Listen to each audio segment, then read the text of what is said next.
I got a question, Fred. Yes. I heard a story about the 5-lug drum versus like an odd, even number lugs on drums. Is there a story behind that, or do you? Well, I think that's another thing we'll give Phil Grant credit for. He was a wonderful drummer, and you're talking about a die-cast hoop now. Right. And Gretsch, there are die-cast hoops on these drums with us, and on so many of the series of the drums that we offer. It's interesting to think that 100 years ago, one of the industrial capital of the world was Brooklyn, New York. So that the biggest city in the country was New York, New York. Brooklyn wasn't part of New York City at that point. In the top 5, you had New York, New York. You had Chicago, Philadelphia, and Brooklyn. And Brooklyn was the Detroit of its day. It was the Silicon Valley of its day. So we introduced a die-cast rim on a banjo in the middle 20s, and it was the work that we did with die-cast on banjo rims, and banjo was a very important instrument in the 20s and before that, and predated the importance of guitar, and so from there we developed the hoops and the lugs, and we were pioneers in die-cast in the music industry, and we enjoy doing things that are special, and so a 5-lug 12-inch tom-tom is a very special tom-tom, and over time it's world-renowned. So it was the right choice, and we'll credit Phil Grant for that. Phil had as I mentioned, the job of working with the drummers who were playing jazz in New York City, and New York City was a mecca of jazz, and that's why so many Gretsch players,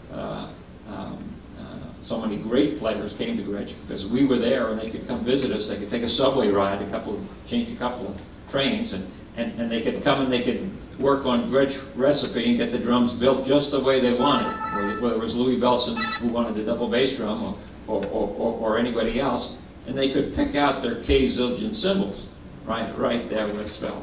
And I know in the summers, and then when I started full-time in '65, Phil toured the factory many times with the best drummers of the day and of the '50s, and remember them checking out cymbals in the storeroom, breaking up new cases of K Zildjian cymbals, 25 cymbals to a case, those wooden cases that were heavy as heck. And here's a Gretsch trivia item, and I've given you a hint.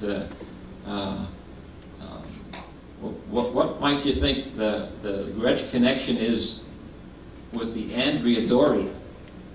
And maybe someone will tell us what the Andrea Doria was first.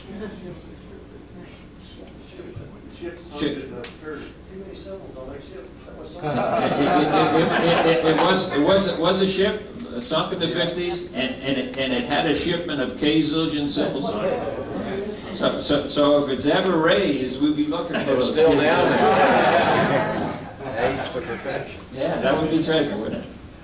Would be. I don't know whether it'd be worth going down and getting them or not. I don't know. But there's probably some other goodies on the Andrea Doria.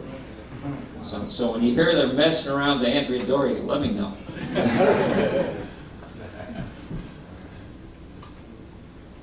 So. With Phil Grant and the artist, and then passing the torch to Dinah, maybe share some insights about artists and Baldwin Gretsch artists and stories.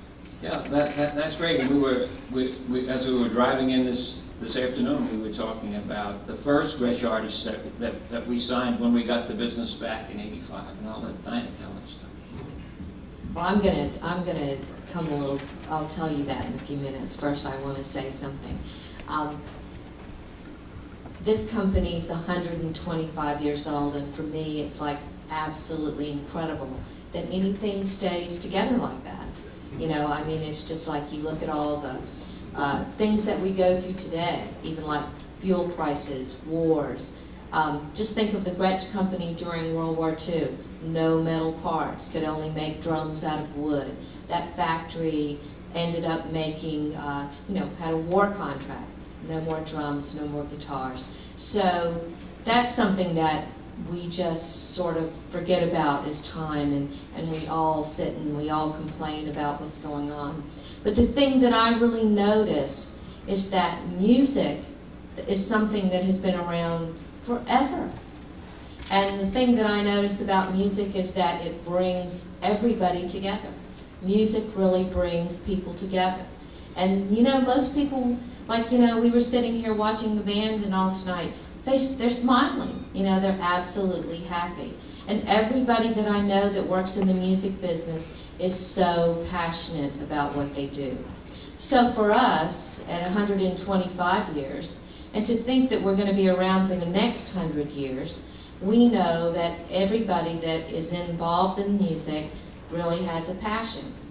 So as I sat back and thought about that, I said, but what do we really need to do to make sure that everybody's going to play music in the next 100 years? So I'm just a very big promoter on children's music programs. And I have to thank every music teacher, and I've gotten involved with this ORF program that starts the kids when they're 4 years old, and all the different music teachers, and we're having a great music program in Savannah this summer that we've been trying to accomplish for a long time. So everybody that's in this room, I want to say thank you very much for being involved in music, and thank you for teaching any teachers that are in here, and say that, it's something that we love and it's something that we also need to pass on to our children. We have 14 grandchildren, and they've really enjoyed taking lessons, whether it was piano or drums or guitar, and every time you see them get together, they just have a great time. We have a room in our house that has a drum set, a keyboard, a grand piano, 4 guitars, even a little organ probably from the 40s. And when they come together, they have an absolute ball. And it's so nice to see them do that instead of playing the video games that they're usually doing or whatever. It's sort of like, you come in my house, we're going back in time. So anyway, I want to encourage everybody to promote music with children and, keep it up, because it's really a great thing. So that's what I wanted to say, and thank you very much for promoting it.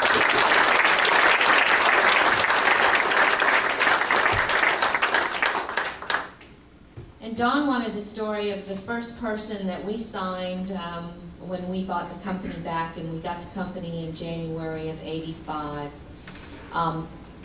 Never really been exposed to the professional end of the business. Always heard about the Gretsch Company. We were making, Fred had a distribution company. We were selling mass merchandisers, basically. So when we bought the Gretsch Company back, one of the people that I inherited was Tony Williams, which I was very intimidated of.